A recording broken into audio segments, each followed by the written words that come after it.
sekarang ini aku pengen ngebahas She-Hulk episode kelima. She-Hulk episode kelima ini kan dia pernah bilang ya di episode pertama, it's not lawyer show gitu kan. Tapi aku ngerasa di 2 episode terakhir ini malah ini kayak lawyer show kan, kayak sebuah sitkom yang menceritakan tentang kehidupan pengacara.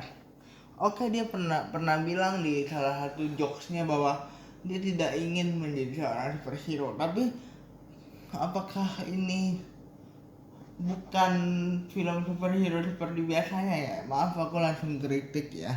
Karena gini, aku ngerasa bahwa di sini tuh untuk 5 episode terus kita nunggu aksinya si Hulk yang cuma dapat beberapa poin aja di beberapa adegan. Sebenarnya itu agak sedikit sayang gitu ya. Kalau kita lihat Hulk itu sendiri kan dia sudah dibangun dengan si raksasa hijau yang kuat gitu. Aku ngarepinnya Hulk atau si Hulk ini mempunyai treatment yang sama, tapi untuk beberapa episode ini, 2 episode ini terutama aku ngerasa ini justru lawyer show gitu ya. Di episode kali ini menceritakan tentang Tatiana, musuh dari She-Hulk yang kena atau kena laporan yang dibuat oleh Jennifer Walter atau She-Hulk itu sendiri karena memakai nama She-Hulk sebagai merek dagang kosmetik. Itulah yang aku bilang ini adalah lawyer show karena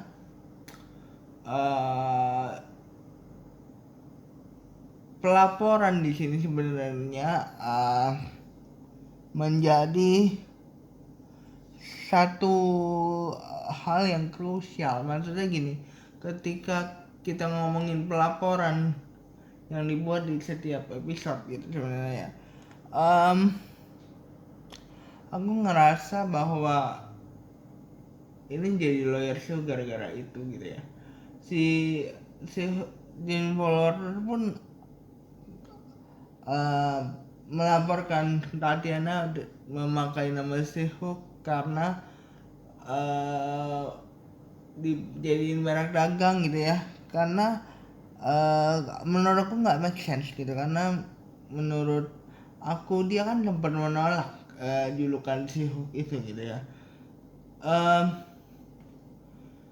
Kalau menurut aku dari sini, dari episode kali ini si Hulk ini terlihat seperti lawyer show, tapi di episode kali ini agak sedikit mendingan dari episode yang kemarin gitu ya.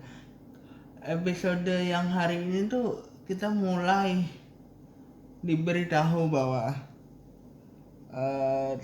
Jennifer Walter mulai menerima dirinya sepertinya sebagai superhero karena kasus hukum yang harus dihadapi bersama dengan Tatiana yang menjadi ancaman. Aku kira akan menjadi ancaman selama ini gitu ya. Justru belum melihatkan taringnya, artinya belum ada aksi-aksi yang memukau di sini. Tapi di episode kali ini Jennifer Walter mulai membuat kostum untuk mempertahankan identitasnya sebagai She-Hulk. Aku akan komen gitu ya. Aku harapkan bahwa di episode berikutnya gitu ya, kita kan disajikan sama aksi-aksi si raksasa perempuan ini ketika dia harus melawan kejahatan, karena itu kan inti dari sebuah superhero show gitu ya. Walaupun ini dikemas dari segi komedi, tapi aku ngerasa cerita ini lebih ke lawyer show gitu ya. Aku berharap masih ada harapan ketika kita ngomongin beberapa episode ke depan lagi ya. si Hook ini masih mempunyai sebuah harapan dengan hadirnya beberapa karakter yang entah kemana, seperti Tatiana yang katanya akan menjadi musuh yang berat gitu ya. Aku harap episode hari ini adalah sebuah alasan kenapa Tatiana membenci Jennifer Lawrence gitu ya. Dan mengeluarkan kekuatannya, dan akan terjadi pertarungan yang sangat sengit di situ. Aku berharap masih seperti itu gitu ya. Terus ada Hulk juga yang sebenarnya nggak mungkin bahwa dia akan menyerahkan gelarnya sebagai Hulk dan pensiun di Avenger hanya karena sepupunya yang satu ini berubah juga menjadi Hulk karena darahnya. Aku harap sih masih ada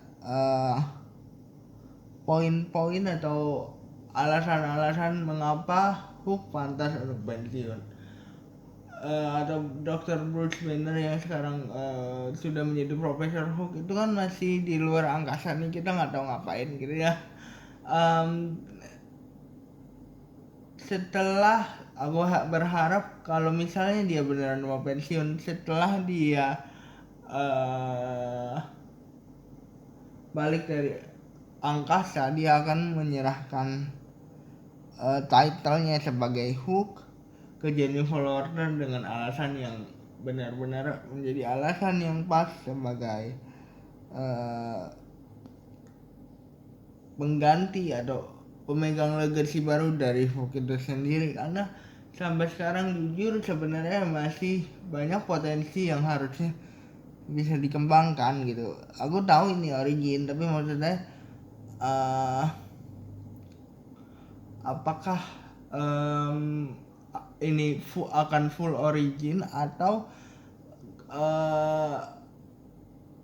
dengan no power, maksudnya dengan tidak ada kekuatan series yang seperti Marvel biasanya. Karena aku kenal Marvel sebagai orang atau sebuah perusahaan yang bisa mengubah komik menjadi sebuah cinematic universe dengan caranya masing-masing.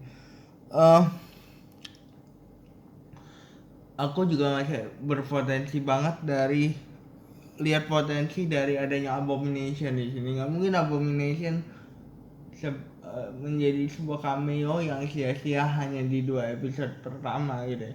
Dan itu agak sedikit sayang sih sebenarnya, karena udah di set up bahwa Abomination menjadi sebuah atau sosok peran penting, bahwa Abomination menjadi alasan kenapa Law of Superhero dibentuk gitu ya. Superhuman dibentuk, tentunya akan harusnya memegang satu hal yang signifikan gitu. Aku masih mengharapkan itu gitu ya.